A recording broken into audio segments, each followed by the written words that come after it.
Good evening दोस्तों, एक बार फिर से स्वागत है आपके अपने YouTube चैनल AMU क्लास के कला टेस्ट सीरीज के रात के 8 बजे के आज के इस वीडियो में।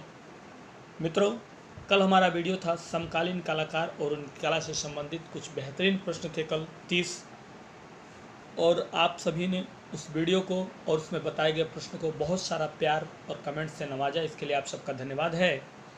और उस तरह के और भी वीडियो मैं आपको दूंगा, लेकिन थोड़ा सा आपको टाइम देना पड़ेगा क्योंकि मैं उसको तैयार करता हूँ, उसके बाद ही जो अपडेट होता है यूट्यूब पे। तो चलिए आज शुरू करते हैं कुछ और प्रश्न जो आरपीएससी में स्पेशली जो है आने की पूरी संभावनाएं इस प्रश्न में हैं। तो अगर वीडियो पर पहली मरतबा है तो चैनल को सब्सक्राइब कर लीजिए विद बेल आइकन, ताकि नोटिफिकेशन मिलता रहे। लाइक शेयर कमेंट करना मत भूलिएगा, और हमारे फेसबुक पेज AMU क्लासेस 8 को जरूर फॉलो कर लीजिएगा मित्रों, ये लोगो है उसका। ठीक है, तो चलिए शुरुआत करते हैं पहले प्रश्न की। प्रश्न का कहना है, आप कला शैली किसने प्रारंभ की। ठीक है, जो आप कला शैली है वो किसने शुरुआत की। कोक्स्का ने, विक्टर वसारेली ने, बिशारो ने, या बोलार्द ने। तो इनमें से वो कौन सा शख्स है, कौन सी शख्सियत है जिसने आप कला शैली की शुरुआत की। पहला प्रश्न का यही पूछना है, और शुरू कर दीजिए अपने कमेंट्सों को। मेरे उत्तर से पहले आज भी आप 20+ प्रश्नों की सीरीज को देखेंगे, और इस प्रश्न का सही जवाब जो होगा वो हो जाएगा बी, विक्टर वसारेली ने। अगला प्रश्न है, फ्रांस की लास्को गुफा की खोज कब हुई थी। यानी फ्रांस में जो लास्को गुफा है उसकी खोज किस सन में हुई थी। 1841 ईस्वी में, 1930 ईस्वी में, 1940 ईस्वी में, या 1741 ईस्वी में। ठीक है, तो प्रश्न संख्या 2, कमेंट्स करते जाइए फटाफट अपने प्रश्नों के उत्तरों का। और आज भी 20+ प्रश्नों की सीरीज में देखते हैं कितना आप सही जाते हैं 20+ प्रश्नों की सीरीज में। ठीक है, तो चलिए प्रश्न संख्या 2 का सही जवाब देखते हैं क्या होगा। लास्को गुफा की खोज कब हुई थी। तो मित्रों हुई थी 1940 ईस्वी में।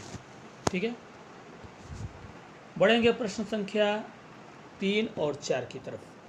तीसरा प्रश्न कह रहा है, बैलेट नृत्यों की चित्रित करने वाले प्रभाववादी कलाकार का नाम बताइए। बैलेट नृत्यों को चित्रित करने वाले प्रभाववादी कलाकार का नाम इनमें से क्या है। मोने, माने, सिसली या देगा। तो वो कौन सा पाश्चात्य कलाकार है इस ऑप्शन में से जिसने बैलेट नृत्यों को चित्रित करने वाले प्रभाववादी कलाकार के रूप में जानते हैं। तो तीसरा प्रश्न जो है इसका सही जवाब जो होगा वो हो जाएगा डी, देगा को। प्रश्न संख्या 4 कह रहा है, रोकोको कला विकसित हुई।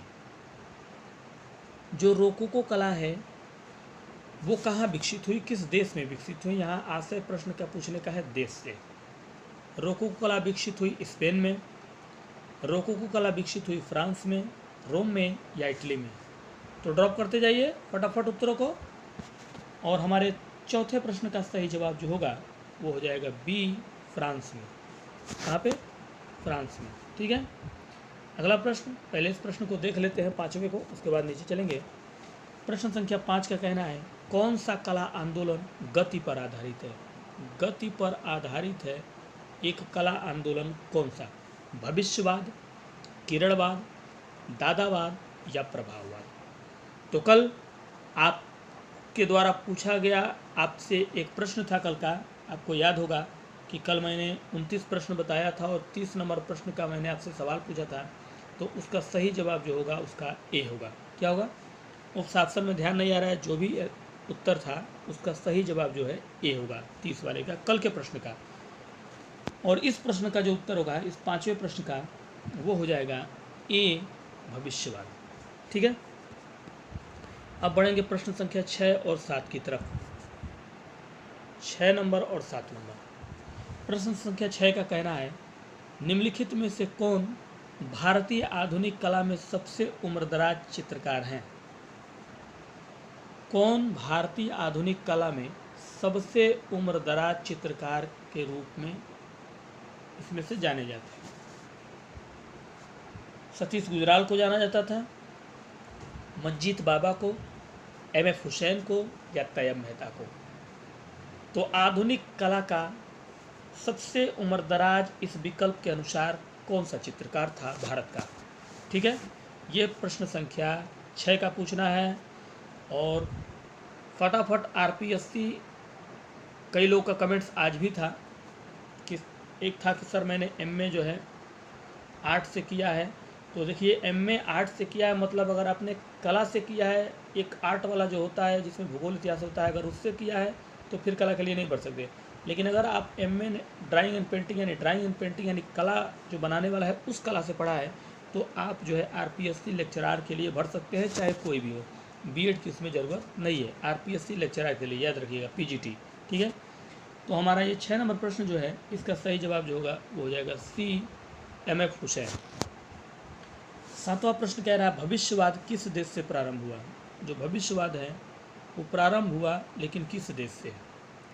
इटली से, जापान से, फ्रांस से, जर्मनी से।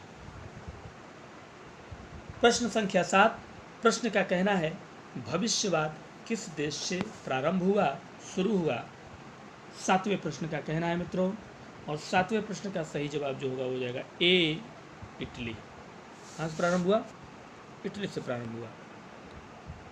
8 और 9 नंबर देख लीजिए। 8वां प्रश्न का कहना है ग्वास रंगों की प्रकृति कैसी होती है?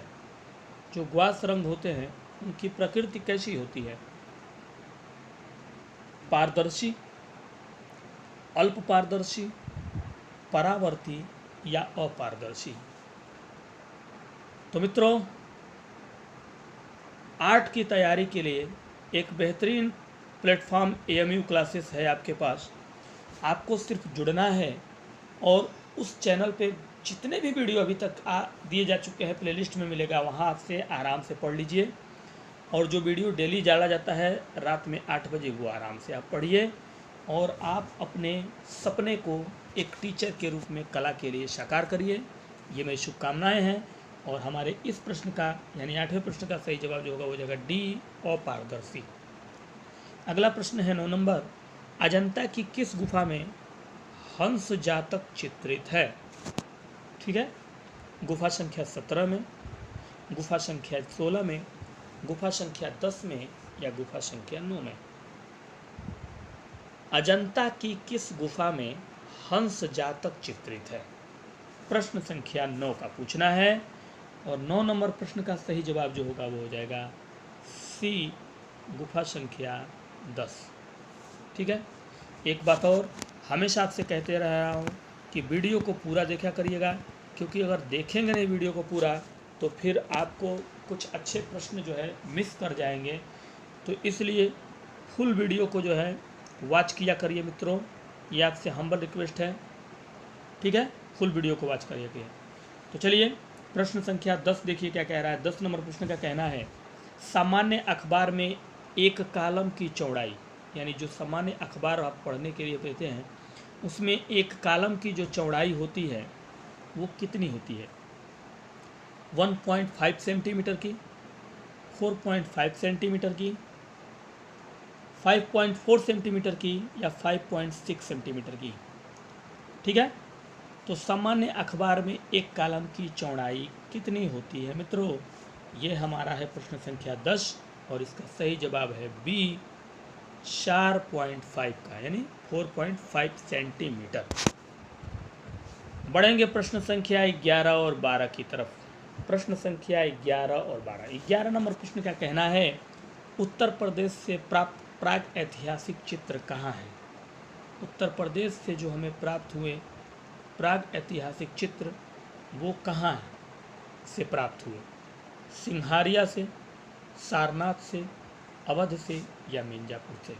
ठीक है, तो कमेंट्स प्यारा प्यारा अपने प्रश्नों के उत्तर का 20+ प्रश्नों की सीरीज है और उसमें आज भी आप अपने आप को करिए टेस्ट और अपनी स्पीड की गति को बढ़ाइए, वीडियो को पूरा देखिए, तभी जाके हर प्रश्न आपको फेस होगा।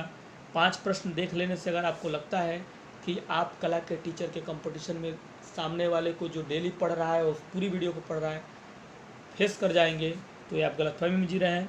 कोरोना काल में एक चांस था कि लोगों का जिला में पेपर हो गया, लेकिन अब जिला में पेपर नहीं होगा और उसमें काफ़ी सख्ती बरती जाएगी अब इसके बाद। तो इसलिए तैयारी आपकी मजबूत होनी चाहिए। तो मित्रों 11 नंबर प्रश्न का सही जवाब जो होगा वो आपका क्या हो जाएगा, डी मिर्ज़ापुर। अगला प्रश्न है 12 नंबर, फैज़ अहमद फैज़ कौन थे? फैज़ अहमद फैज़, क्या वो मुग़ल बादशाह थे, या मुग़लों के सेनापति थे किसी, या एक शायर थे, या एक गायक थे? फैज़ अहमद फैज़ किस रूप में उनकी पहचान थी? तो मित्रों उनकी पहचान थी एक शायर के रूप में। ठीक है, ये सभी प्रश्न कहीं ना कहीं पूछे गए हैं कला में, भर्तियों में। अब 13 और 14 नंबर प्रश्न को देखिएगा। प्रश्न संख्या 13 और 14। 13 नंबर कह रहा है, रंगरसिया फिल्म किस चित्रकार के जीवन पर बनाई गई? रंगरसिया फिल्म किस चित्रकार के जीवन पर बनाई गई, यानी उस चित्रकार की जीवनी पे रंगरसिया फिल्म एक फिल्म के डायरेक्टर ने बनाया, और उसमें अगर उस पिक्चर को आप देखेंगे तो आपको उस कलाकार की कुछ जीवनी के बारे में अच्छा ज्ञान आपको हो जाएगा। डीपी राय चौधरी, एमएफ हुसैन, अंजलि इला मेनन, या राजा रवि वर्मा? ये है हमारे ऑप्शन प्रश्न संख्या 13 के, और इसका सही जवाब जो होगा वो जाएगा डी राजा रवि वर्मा। किसके? राजा रवि वर्मा के जीवन। 14 नंबर प्रश्न कह रहा है, घोड़े और घुड़सवार नामक चित्र किसने चित्रित किया? चित्र का नाम है घोड़े और घुड़सवार।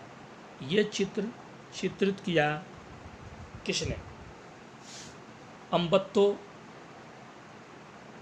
बेच्चियानी ने, पिकासो ने, जॉर्ज ब्राक ने, या सिग्नक ने? कौन सा वो कलाकार है इस ऑप्शन में से जिसने घोड़े और घुड़सवार नामक चित्र को चित्रित किया? मित्रों तो उम्मीद है कि मेरे प्रश्न के उत्तर से पहले आप अपने प्रश्नों को ड्रॉप करते चले आ रहे होंगे कमेंट्स बॉक्स में। उसके अलावा भी कोई अगर डाउट हो तो पूछते रहिएगा। 14 नंबर प्रश्न है ये, और इसका सही जवाब जो होगा वो जगह सिग्नक। क्या है? सिग्नल। आइए 15 नंबर प्रश्न देखिए, और 16 नंबर प्रश्न संख्या 15 और 16। मित्रों 15 नंबर प्रश्न क्या कहना है, ताश के खिलाड़ी चित्र किसने चित्र किया है? चित्र का नाम है ताश के खिलाड़ी, चित्र का नाम है, और चित्रित किसने किया, यानी चित्रकार का नाम पूछ रहा है। सेजा ने, पिकासो ने, मोने ने, या मुंच ने? ताश के खिलाड़ी प्रश्न संख्या 15, किस कलाकार द्वारा चित्रित चित्र है ताश के खिलाड़ी? ठीक है, तो टीजीटी और पीजीटी दोनों भर्तियां राजस्थान में मौजूद हैं इस समय आपकी। इसकी जो डेट है टीजीटी की वो 5 तारीख तक है, ख़त्म होने वाली है 10 तारीख तक, और इसकी शुरुआत हो रही है। इसमें जो है कला के भर्ती आ चुके हैं, जिसमें कम से कम 70 पोस्ट हैं। इसमें नहीं था टीजीटी में, लेकिन बाकी अन्य विषयों का था। अगर आप इंटरेस्टेड हैं तो टीजीटी में आपको बीएड और डीएलएड का होना ज़रूरी है, लेकिन पीजीटी में सिर्फ पीजी होना ज़रूरी है कला के लिए, चाहे वो एमएफए भी हो चलेगा। ठीक है, तो मित्रों हमारा ये 15 नंबर प्रश्न का कहना है राइट आंसर ए सेजा का। ताश के खिलाड़ी किस चित्रकार ने चित्र किया? सेजा। 16 नंबर प्रश्न कह रहा है, अभिव्यंजनवाद किस देश के कलाकारों द्वारा शुरू किया गया? अभिव्यंजनवाद शुरू किया गया किस देश के कलाकारों के द्वारा? ठीक है, इटली के, फ्रांस के, जर्मनी के, या रूस के? तो प्रश्न संख्या 16 पे हैं आप। 20+ प्रश्नों की सीरीज है, और 16वें प्रश्न पे आप मौजूद हैं। और प्रश्न का सिर्फ इतना ही पूछना है कि अभिव्यंजनवाद कौन से देश के कलाकारों की शुरुआत है, देन है? तो इस प्रश्न का सही जवाब होगा जर्मनी के कलाकारों की। किसके? जर्मनी के। अब आप 17 और 18 नंबर प्रश्न देखिए। 17 नंबर और 18 नंबर कह रहा है, साल्वाडोर डाली किस कला आंदोलन से संबंधित है? साल्वाडोर डाली जिस कला आंदोलन से संबंधित हैं उनका नाम क्या अति यथार्थवाद है उस कला आंदोलन का? घनवाद, प्रतीकवाद, या भविष्यवाद? साल्वाडोर डाली पाश्चात्य के एक मशहूर कलाकार, और उन्हों का संबंध किस कला आंदोलन से है, ये हमारा प्रश्न संख्या 17 का पूछना है, और उसका सही जवाब होगा ए अति यथार्थवाद से। 18 नंबर प्रश्न कह रहा है, किस चित्रकार ने अपना कान काटकर अपनी प्रेमिका को भेंट किया था? अपना कान काटकर अपनी प्रेमिका को भेंट स्वरूप दे दिया किस चित्रकार ने? वान गॉग ने, गोगा ने, डाली ने या लोत्रेक ने? तो प्रश्न संख्या है ये 18। शानदार प्रश्न है, कुछ पाश्चात्य प्रश्न है और आरपीएससी की अगर आप तैयारी में हैं तो आपके लिए काफ़ी हेल्पफुल होने वाले हैं इस समय की भर्ती को देखते हुए। तो जिस चित्रकार ने अपना कान काटकर अपनी प्रेमिका को भेंट किया था मित्रों, उस चित्रकार का नाम है वान गॉग। क्या नाम है? वान गॉग। ठीक है, अब आइए प्रश्न संख्या 19 और 20। ठीक है, 19 और 20 देखिए। तो 19 नंबर और 20 नंबर प्रश्न। तो पहले 19 नंबर का जिक्र करेंगे। प्रश्न कह रहा है समयावच्छेद का सिद्धांत किस वाद से संबंधित है? ठीक है, प्रश्न क्या है? समयावच्छेद, ठीक है, का सिद्धांत किस वाद से संबंधित है? समयावच्छेद का सिद्धांत घनवाद से, भविष्यवाद से, प्रभाववाद से या अभिव्यंजनवाद से? सिद्धांत का क्या नाम है? समयावच्छेद का सिद्धांत। ठीक है, किस वाद से संबंधित है मित्रों? 19 नंबर प्रश्न का कहना है। तो फटाफट कमेंट्स करते रहिए। हमारे फेसबुक पेज AMU क्लासेस 8 को ज़रूर फॉलो कर लीजिएगा। और इस प्रश्न का सही जवाब जो होगा वो हो जाएगा बी, भविष्यवाद से। 20 नंबर प्रश्न कह रहा है मणिकुट्टिम पद्धति में किस वस्तु का प्रयोग किया जाता है? मणिकुट्टिम पद्धति है, उसमें प्रयोग किया जाता है एक वस्तु का। तो वो वस्तु क्या? रंग है, संगमरमर, लकड़ी या सीमेंट? मणिकुट्टिम कला बनाने के लिए उसमें एक जो है वस्तु का इस्तेमाल जो है किया जाता है और इस ऑप्शन के अनुसार वो वस्तु कौन सा है? क्या रंगों का इस्तेमाल होता है, संगमरमर, लकड़ी या सीमेंट का? तो 20वां प्रश्न जो है उसका सही जवाब होगा बी, संगमरमर। चलिए आगे बढ़ते हैं। अब आप 20 प्लस प्रश्नों की सीरीज में आप पहुंच चुके हैं 21 की तरफ, यानी 21 नंबर प्रश्न पे हैं आप। प्रश्न का कहना है मोनालिसा चित्र किसने बनाया? मशहूर चित्र मोनालिसा के चित्रकार कौन है? राफेल, मोने, लियोनार्डो दा विंची या फ्रा फिलिप्पो लिप्पी? ठीक है, तो मोनालिसा को किस चित्रकार ने चित्रित किया? और कभी बीच में हमको मित्रों टाइम अगर मिलता है तो मैं आपको दुनिया की टॉप 10 चित्रों के बारे में कौन है और उसके बारे में कुछ ज़रूर जिक्र करूँगा। किसी दिन अगर समय मिलता है तो उस पर जो है प्रोजेक्ट मैं तैयार कर रहा हूँ, बनाऊँगा दुनिया के टॉप 10 चित्रों को, 1 से लेकर टॉप 10 चित्रों को, और उसके बारे में कुछ ज़रूर बताऊँगा। ठीक है, तो मोनालिसा चित्र किसने बनाया? तो मोनालिसा चित्र बनाया लियोनार्डो दा विंची ने। ठीक है, अगला प्रश्न है 22 नंबर, सिस्टीन चैपल की छत किसने चित्रित की? तो सिस्टीन चैपल की छत जो है वो चित्रित की लियोनार्डो दा विंची ने या माइकल एंजेलो ने या टीशिया ने या न राफेल ने? किसने चित्रित की है सिस्टीन चैपल की छत को? तो मित्रों इसका सही जवाब होगा बी, माइकल एंजेलो ने। ठीक है, अब हम बढ़ेंगे प्रश्न संख्या 23 और 24 की तरफ।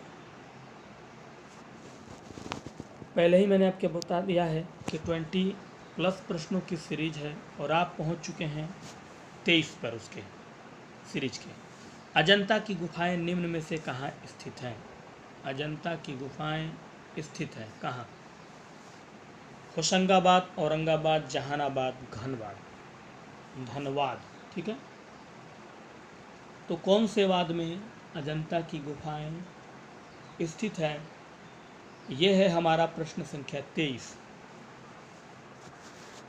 ठीक है, तो चलिए उत्तर देते जाइए मेरे उत्तर से पहले, और कला के ऐसे प्लेटफॉर्म को मिस मत करिएगा। जो नए हैं जुड़िए और दूसरों को भी जोड़िए। 23 नंबर प्रश्न का सही जवाब जो होगा वो हो जाएगा बी, औरंगाबाद। महाराष्ट्र से कुछ 100 किलोमीटर की दूरी पे जो है औरंगाबाद है।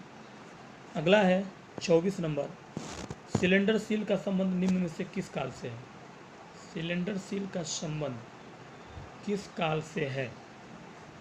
मिस्र की कला से, मतलब किस कला से है, सॉरी काल कह रहे हैं, कला। सिलेंडर सील का संबंध किस कला से है? मिस्र की कला, मेसोपोटामिया की कला, भारतीय कला या ईरान की कला? 24 नंबर प्रश्न का यही पूछना है, और इसका सही जवाब जो होगा वो हो जाएगा मेसोपोटामिया की कला। मेसोपोटामिया की जो कला है वो सिलेंडर सील का संबंध उसी कला से है। अब हम 25 नंबर प्रश्न और 25 जो है वो पूछा जाएगा, 26 जो है वो आपका सवाल है। ये जो है बॉर्डर के अंदर ये आपका सवाल है। ठीक है, आपका सवाल,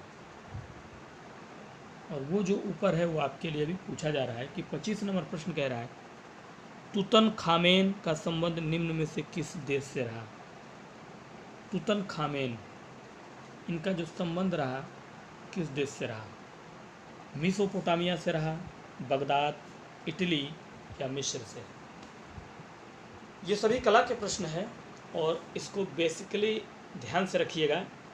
ये सब चीज़ें कभी कभी खासकर आरपीएससी में जो है ये सब प्रश्न जो हैं कई बार आ भी चुके हैं। अब देखिएगा कभी उठा के पीछे के सिलेबस और पूछेगा सवालों को। तो तुतनखामेन का संबंध जिस देश से रहा है उस देश का नाम है मिस्र। D right answer. और नीचे है आपका सवाल आपके लिए। प्रश्न है मानव मुख के साथ पंख धारण किए सांड किस कला में पाया गया है? मानव मुख के साथ पंख धारण किए सांड किस कला में पाया गया है?